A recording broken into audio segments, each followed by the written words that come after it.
Hello, magandang araw po. Welcome to Kamutangan TV. Ngayon po, isi-share ko lang sa inyo yung naging resulta ng biglaang pagmahal ng mga sangkap na nagagamit natin sa kusina pang araw-araw. So, ang ginagawa ko po kapag may mga buto, itinatanim ko. Ngayon, ito yung naitanim ko na. Yan. Yung siling kulay violet. Yan, ang daming bunga po niyan. Marami na kaming nakuha. At ito pa, kamatis. Marami din bunga. Marami na rin kaming nakuha niyan. Marami yan, kaya niya lang 4 lang yung itinanim ko. Kasi hindi pwedeng magkalapit sila. So ito yung okra, mga 5 puno lang ang natanim ko niyan, pero ang dami na naming nakuha. At yon, blackberry, maraming bunga yan. At ito pa, siling violet, kahit maliit pa siya, ang dami na niyang bunga. Organic fertilizer lang po yung ginagamit ko, mga ginawa ko lang, search lang yung ganun. Ito yung malunggay, sarap po kapag nilalagay sa mga tinula, mga sabaw. At meron po akong ampalaya, marami na rin akong nakuha niyan.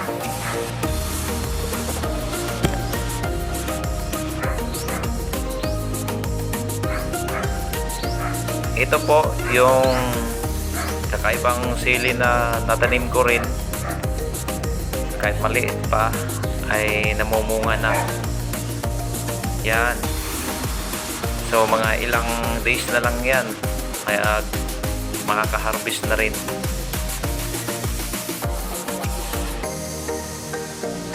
Ito yung sibilyino o dahon ng sibuyas. Kapag may sobra, itinatanim ko yung iba. Meron po ditong puno ng guyabano na halos hindi po nauubusan ng bunga. Yan, masarap po kapag kumakain ka niyan ng umaga. Mayroon pa tayo dito sa labas. Meron pa ako ditong siling labuyo. Yan po, ang daming bunga. Kanya lang, ang daming langgam, dinalanggam yung puno. Hindi ko alam kung paano paalisin yan. Ito po yung talong, mga maliliit pa. Maliit pa siya tingnan kasi ang ginawa ko, pinutulan ko yung kanyang dulo para dumami yung kanyang mga sanga-sanga. Yan, pinoprone ko yan, naka-proning na yan. Marami yan sila. Yun. Yan, marami yan. Siguro mga 15 yung mga talong na naitanim ko.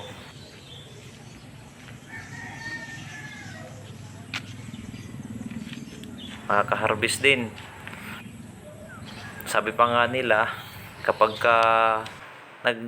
nagtanim, may aanihin. Ito po yung mga tanglad. Ang daming tanglad dito.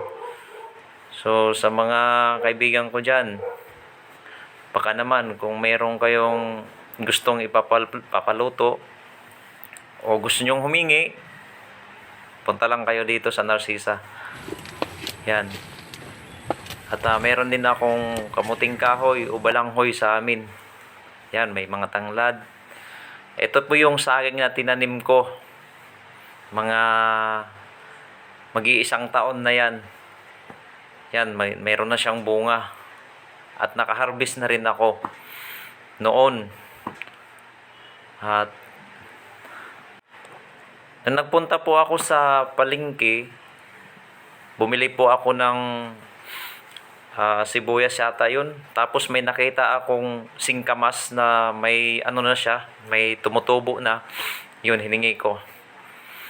At ito po yung mga talbos ng kamote. Ang dami po niyan. Kapag nagluto ako ng isda, yung mga may sabaw, yun. Kumukuha lang ako rito. At ito naman po yung papaya. Mababa lang po siya, pero may bunga na. Hindi ko po alam kung sino may-ari ng lupang ito, pero nagpaalam na po ako sa association at pinayagan po nila akong magtanim kaysa daw sa magiging gubat. So ayun, naalala ko lang kasi Sir Leo Garcia na ang dami niyang tanim. Ang sabi niya, mas maganda daw yun kaysa naman sa bumili. So yun lang guys, thank you for watching. God bless us all.